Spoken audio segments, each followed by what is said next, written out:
Talaga pera, mahusay ka talaga pag pera.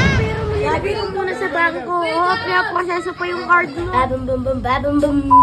Sa video nga pala na ito, ipapakita namin sa inyo kung paano ba kami nag-celebrate ng Christmas. December 24 pa nga lang, meron na talagang handaan doon sa mga biyanan ko dahil nga birthday ng isa sa mga pamangkin namin. Kaya nga sigurado, mga ngawit na naman yung panga namin ni Yuji, kakanguyan ng mga handa. Diyos meo, apo, Marimar Garapones, para kang padre de pamilya ya. Pagkatapos nga kumain, namahinga nga muna siya din dahil nung kinagabihan nga, pumunta naman kami ng sementeryo para nga dalawin yung kanilang lola. Pag nga mga Christmas break na ganito, talagang sinusulit namin dahil nga minsan lang ang bakasyon tapos lagari na naman tayo sa trabaho. Dito nga pala kami nag-celebrate sa San Jose Nueva Ecija tapos nadaan na nga kami dito sa kanilang plaza. Ang pangalan nga ng plaza nila Keg. Hanggang ngayon nga iniisip ko bakit ba Keg yung pangalan? Dahil nga busog na busog kami, hindi na nga kami bibili sa mga tinda dito kahit nga nakakatakam pa. Busog po kami.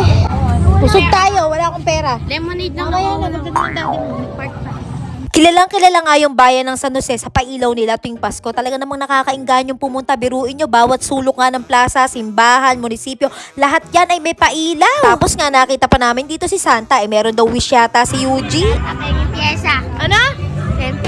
Sa amin yung pag-iikot, meron akong isang pailaw dito na talagang gustong gusto ko. Nakita nyo ba yon? Ayun, yung parang butil ng mga palay. Kasi nga di ba yung Nueva Ecija, rice bowl capital siya ng Pilipinas.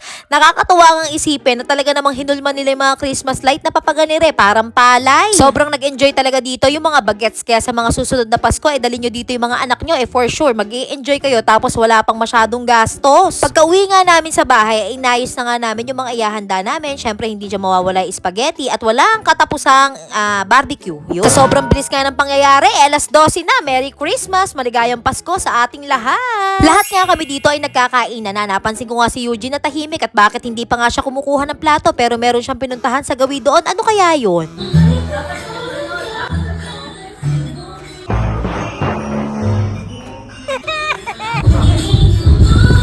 Hoy, Noche Buena to Eugene, di naman hapunan.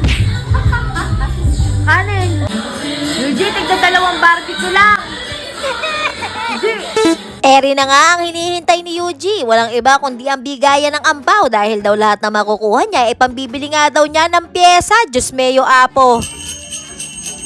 Talaga pera, mahusay ka talaga pag pera.